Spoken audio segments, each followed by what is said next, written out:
Hello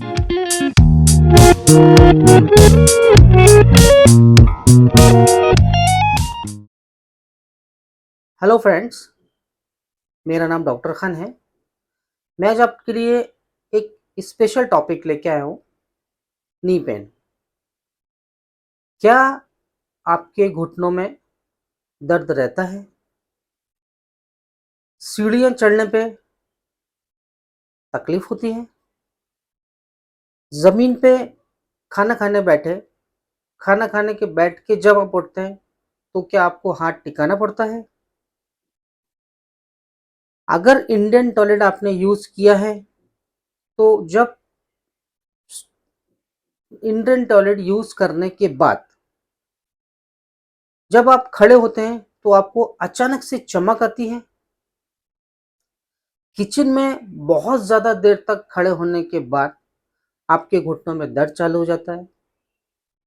रात को घुटना जाम हो जाता है। सुबह जब सो के उठते हैं, तो आपका घुटना सही से काम नहीं करता है। कोई भी एक्टिविटी करने के लिए आप जाते हैं, चाहे सीढ़ी चढ़ना हो, चाहे पैर मोड़ के बैठना हो, बहुत देर तक खड़ा होना हो, तो क्या इन सब एक्टिविटी में आपको पेन हो रहा है घुटने में? तो घबराने की कोई बात नहीं है, क्योंकि इसका समाधान अपने पास में पूरी तरीके से है। लेकिन डिपेंड करता है कि आपका घुटना किस स्टेज पे है। तो आइए हम इसके बारे में थोड़ी सी जानकारी लेते हैं कि आखिर ये ऑस्टियोआर्थराइटिस क्या है, इसके क्या क्या सिम्टम हैं, ये किन किन लोगों को होता है, ये क्यों होता है, और क्या इससे हम लोग निजात पा सकते हैं, इसकी ग्रेड कितनी रहती हैं, और अगर ये अपने को अर्थराइटिस हो गया है, तो क्या सच में इसका इलाज सिर्फ और सिर्फ घुटने का बदलवाना है, या कोई एक ऐसा इलाज है कि अगर हम इसको घर पे करते हैं तो इससे हमको काफ़ी आराम मिलेगी? तो इन सब की जानकारी मैं आपको आज देने के लिए आया हूँ। तो इस वीडियो के माध्यम से आपको बहुत सारी चीज़ें सीखने को मिलेंगी, और आप ये वीडियो उन लोगों को तक ज़रूर पहुँचाएँ जिनको घर में इस तरीके की समस्या है, काफ़ी इलाज कर चुके हैं, बहुत सारे एलोपैथी मेडिसिन खा चुके हैं, आयुर्वेदिक खा चुके हैं, एक्सरसाइज भी बहुत टाइम से कर रहे हैं। शायद हो सकता है वो गलत एक्सरसाइज कर रहे हो, क्योंकि आपको जानकारी पूरी नहीं है। तो इन सब का समाधान मैं आज आपको इस वीडियो के माध्यम से बताने वाला हूँ। तो ये वीडियो लोगों तक ज़रूर पहुँचाएँ।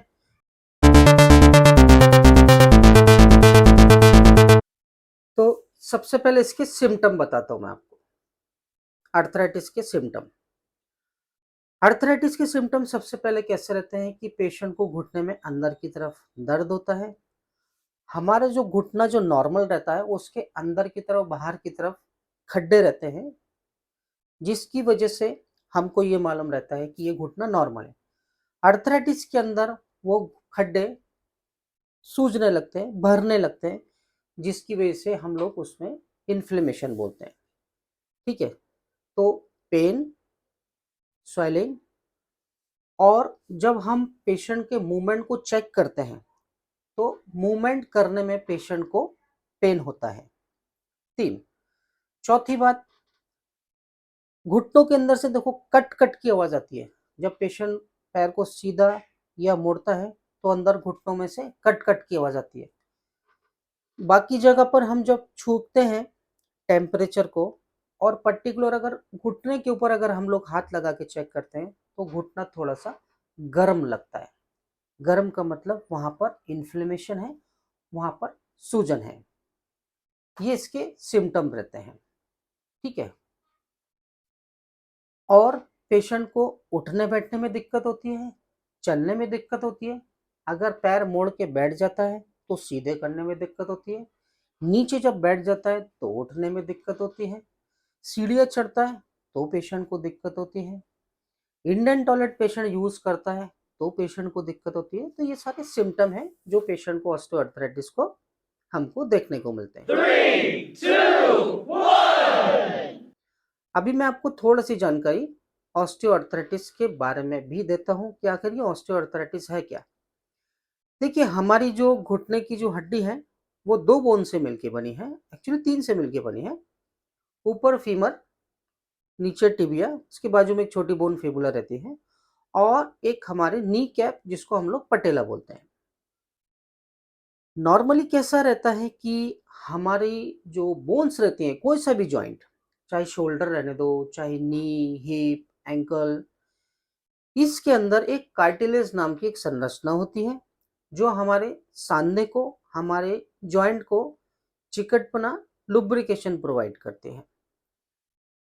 उम्र की वजह से, कोई इंजरी की वजह से, या फिर कोई ट्रॉमा की वजह से, या फिर कोई एग्जाग्रेटेड ओवर यूज जॉइंट्स को करने की वजह से वो कार्टिलेज, सॉफ्ट बोन धीरे धीरे करके घसने लगती है, जिसकी वजह से क्या होता है, अंदर अपना घुटने के दर्द चालू हो जाता है।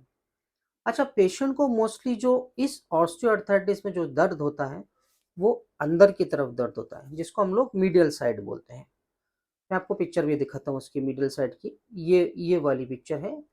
यहाँ पर पेशेंट को मीडियल साइड में, अगर आप इस एक्सरे को अगर आप देखेंगे तो ये एक्सरे के अंदर दो पेशेंट का एक्सरे है, राइट और लेफ्ट। तो राइट वाले पेशेंट के एक्सरे के अंदर अगर आप देखेंगे तो उसको स्टैंडिंग में लिया गया है। ऊपर वाला और नीचे वाला जो हड्डी है वो आपस में आपको अटैच नहीं दिख रही है, लेकिन लेफ्ट वाले साइड में आप देखेंगे कि अंदर की साइड में वो हड्डी ऐसे करके चिपक गई है। ठीक है। तो क्या होता है, हमारा जो मिडल कॉन्डाइल रहता है, हमारा जो फीमर की जो बोन है, इसके दो कॉन्डाइल हैं, लेटरल और मीडियल। तो मीडियल कॉन्डाइल बड़ा होने की वजह से उसमें ज्यादा प्रॉब्लम आती है, इसलिए पेशेंट को हमेशा अंदर की तरफ दर्द होता है। तो ये कार्टिलेज जैसे जैसे जैसे घसती जाएगी वैसे वैसे पेशेंट का ग्रेड बढ़ता जाता है। घुटने के ग्रेड जो रहते हैं वो 4 ग्रेड रहते हैं, फर्स्ट, सेकंड, थर्ड और फोर्थ। फर्स्ट सेकंड के अंदर हम लोग एक्सरसाइज, फिजियोथेरेपी, प्रिकॉशंस के साथ हम लोग काफ़ी हद तक उसको कंट्रोल कर सकते हैं। तीसरे में भी कर सकते हैं, हाँ, लेकिन अगर स्टेज अगर 4 आ गई है तो उसमें काफ़ी हद तक चांसेस है कि उसको रिप्लेसमेंट करने की ज़रूरत लगे। तो बोलने का मतलब ये है कि हम फोर्थ स्टेज तक जाने ही क्यों दें पेशेंट को। अगर हमारे पेशेंट अगर सेकंड ग्रेड स्टेज के अंदर, मोस्टली थर्ड ग्रेड स्टेज के अंदर भी अगर आया है तो हम उसको फोर्थ ग्रेड में जाने ही ना दें। अगर पेशेंट फोर्थ ग्रेड में जाएगा नहीं तो रिप्लेसमेंट की ज़रूरत नहीं पड़ेगी। तो ये अर्थराइटिक होते हैं, इसकी वजह से पेशेंट को काफ़ी दिक्कत होती है। अच्छा, ये तो जानकारी दे दी मैंने आपको। अब मुझे आपको ये बताना है कि कौन कौन सी हम लोग ऐसी एक्सरसाइज करें, क्या प्रिकॉशन लें, क्या ऐसा पर्टिकुलर घर में हम लोग डाइट लें जिसकी वजह से हमारा अर्थराइटिस काफ़ी हद तक ठीक हो जाए, और अगर है तो वो आगे ना बढ़े। तो उसका नेक्स्ट पार्ट जो वीडियो है वो मैं आपको एक नेक्स्ट वीडियो के अंदर मैं आपको शो करूँगा। तो वो एक्सरसाइज आप बहुत ध्यान से देखिएगा, क्योंकि कुछ एक्सरसाइज उसमें बहुत ज़्यादा इम्पोर्टेंट है जो आपको लाइफ टाइम के लिए आर्थराइटिस से निजात भी दिला सकती है। तो नेक्स्ट वीडियो को आप ज़रूर देखिए। तब तक जय हिंद, जय भारत, जय महाराष्ट्र।